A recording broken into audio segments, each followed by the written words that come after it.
I'm 3 laps in. I'm still running by myself in the daytime. I'm running with an iPod. I picked up my son's iPod and I'm unfortunately listening to gangster rap, which is not the most motivating running music. Land of Promise and Damien. Alex been on this. He's changed everything. I was like, oh, I got Foreigner. That's kind of cool. Foreigner. I thought, what a great song to run to. Yeah. And then 82 songs of gangster rap. Good.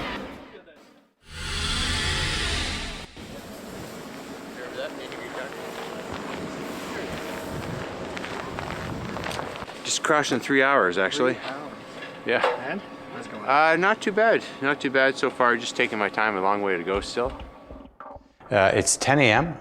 I'm about 4 laps into the 25 hours of Amble, and Charles is asking me to shave about 4 minutes off my average lap time because this means that I'll be able to bank some time and earn a break. And you know, first of all, I need to make it clear that we're all amazed that he's actually up and doing this, but he has sort of stated a goal, and I'm kind of responsible for making sure that we're staying on track for that goal for as long as it's practical. So what we wanted to do was go fast enough for him to be able to bank a little bit of time and get some rests. Under most reasonable circumstances, this wouldn't be a very hard task, but considering for the fact that I've not eaten food for about the past 15 hours and I'm unable to take liquids in, it's becoming a little bit more difficult.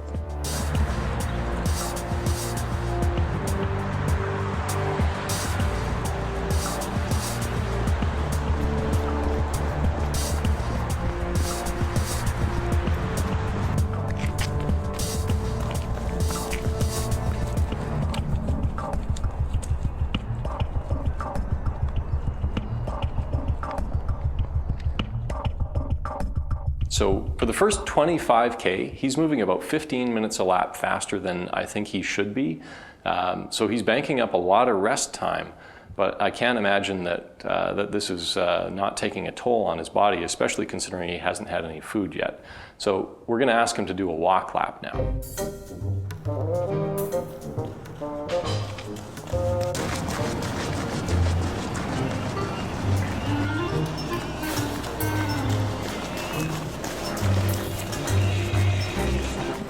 Might be okay for one more lap. Because I warmed up. Once I start going again. Angus is coming in from his walk lap, and because we actually have the GPS attached to him, we know how fast he's going, and he's obviously running on his walk lap. I'm finishing my walk lap right now, and Charles is complaining that I may have gone a little bit too fast. His walk lap is only 3 minutes slower than his last run lap. I'm getting kind of concerned that, that he might be pushing a little bit too hard. So we're going to have a little bit of a talk about that while he's having a break here. Okay, so just so you know, you are banking time. Well, I'm just going to keep. Just keep doing what you're doing. Do not If you're worry comfortable, about that's cool. I'm doing a bunch of walking, a little bit of running, and You want your pencil on yeah, still? I need You to can probably take that off now. Right? Just turn it off. oh, this is the thing you can see, eh? Yeah. Look, you're not moving. Yeah, I'm not moving. Okay, I'll get going.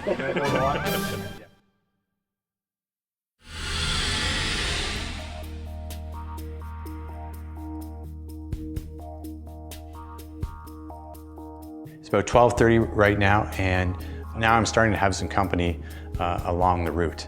I'm being joined by a good friend, Andrew Stillinger, who's actually running alongside me in his tactical boots. Should I say he's a cop? Does he want to say he's a cop? So, so far we've finished 7 laps so far. We seem to be on schedule. It's getting a little colder now, I think. I don't think it's getting warmer like I was told earlier, but it's starting to snow. But we're just going to keep plugging through, and hopefully we can stay in track.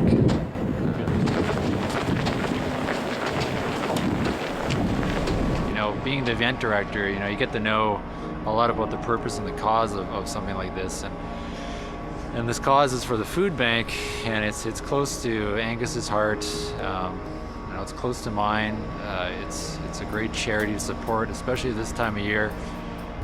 There's lots of people who don't have the food and the ability to feed their families. People that are involved in endurance events tend to have what I jokingly call big legs and big lungs, but I think Angus has got an even bigger heart in donating his time and energy to this event. the stress that he's going to go through today, I think in Angus's mind, it doesn't match what people go through on a day-to-day basis of trying to feed their families and themselves. So we thought 25 hours of continuous running, and that'll provide some recognition and a lead-in or understanding of what the 25 is all about.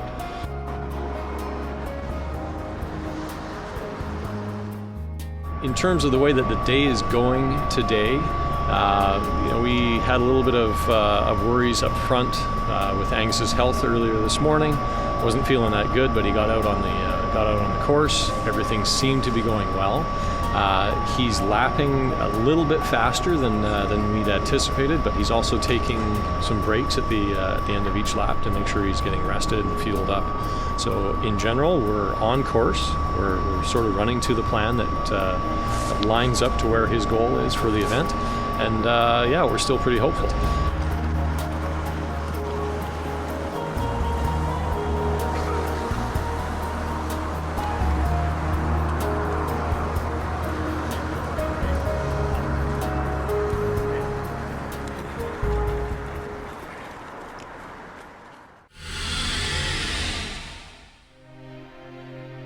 It's Canada, it's winter.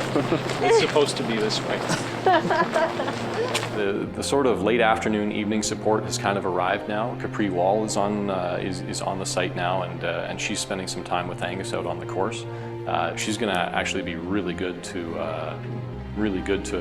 run with for Angus. Right now, Angus kind of needs that nice friendly voice out there to keep his spirits up. Capri Wall was the perfect pace runner. It was a perfect conversation, the perfect amount of pace. It's a funny combination, but it really helped to start lifting my spirits. Hey guys, thank you so much for coming. I really appreciate that. He continues to lose time on a lap-by-lap basis, and I don't want to rain on the parade or anything like that, because I'm still super pumped that he's actually shown up and he's got as far as he has. But if we're going to make the 120K, there has to be a pretty tough conversation here coming up pretty quickly. At this particular point, I didn't have any concerns about the distance that I was going to run. I just had to keep going. I hadn't eaten any solid food for 8.5 hours of running. So at this particular point, I don't have any concern about how many kilometers I'm going to run. I'm just going to keep going as far as I can. There's tons of people arriving now, so we've got support planned for the rest of the evening, and we're always going to have many people out there, at least 2-3 people that have the option of going out with Angus if he wants people with him. There's also a little bit of a community kind of forming around the RV and our suite over at the hotel. So. Yeah, it's about 5 o'clock now. The sun is completely virtually disappeared. We're only a few days away from the winter solstice, and 2/3 of this run is going to be in the dark. And Charles has made arrangements to make sure that I have lots of company through the coldest and darkest part of the run. And as I come back to the RV, having just completed a lap, I can see a lot of friendly faces that are going to join me on the next lap, and that really lifts my spirits. I remember Greg Carney, right, drinking beer and coming to run.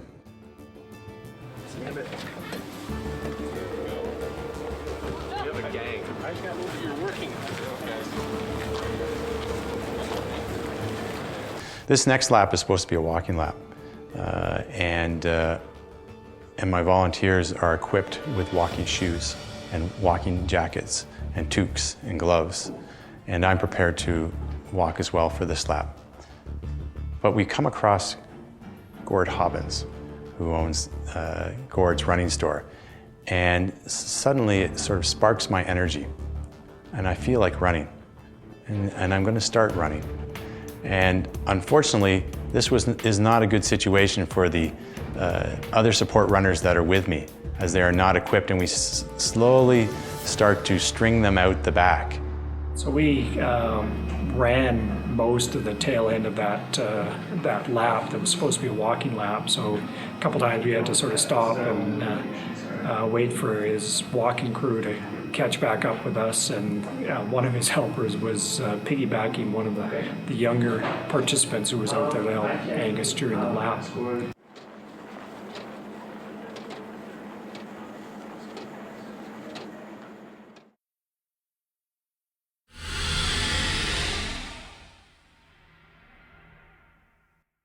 One of the things that's happening as the evening progresses is the temperature is dropping and the wind is picking up, which causes a wind chill effect. And the heat is starting to dissipate or blow off the top of my feet. And we are trying to figure out different ways with duct tape that we can duct tape the top of our running shoes to keep the heat in. And we try different techniques on each lap. Some techniques work and some do not work. But all we know is that the duct tape itself works to keep the heat in.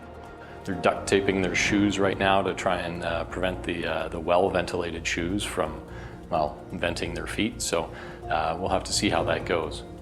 Angus has kind of set like some arbitrary goal. He wants to get to 13 laps. He feels that that's somehow symbolic. I want to get to 13 laps. That is a big goal for me. That's what it's like right now. I just want to do is get to 13, right? I want to get to 13 laps. I want to get to 13. I just want to get to 13 laps. Some arbitrary target of 13 as some symbolic gesture that he has to make. I just want to get to 13 laps. I just want to get to 13 laps. For some strange reason, it feels like it's the straw that breaks the camel's back, that I'm past halfway. Whatever halfway is, it just feels that I'm finally a majority of the way through the race. Okay, is this halfway mark? Lap 13. Lap 13. Lap 13. Lap 13. I'm just crossing the halfway point in terms of time, and I'm running with Gord Hobbins. I'm going to go run another lap with Angus. I'm going to take a couple of those ginger snaps because I know if I can get him to take that, that could help him. Gord Hobbins is carrying a gingerbread cookie with him in his gloves and is trying to force me to eat this cookie. I volunteered to give him a ginger snap. He started, okay, well, just give me a small piece. So I broke off a little bite-sized piece. He says it has a quality, there's a quality in the cookie that helps to settle your stomach. And for 5 kilometers, he continues to break off small pieces and ask me to eat those small pieces. And so he said, can I have another piece? So by 14th Street, he had half a ginger snap cookie. And running with Gord was like sitting at the kitchen table with your parents, where you can't leave the table until you eat all your peas. He keeps handing me these little pieces of gingerbread cookie and asking me to eat them. So Angus has been telling us stories that Gord Hobbins from Gord's Running Store has been trying to force feed him ginger cookies while he's out on the course. I think Angus might be hallucinating. We just finished. That was lap number 13, so he's just finished. He's just over half now. So, like, the crisis is kind of coming because he's losing time every lap now.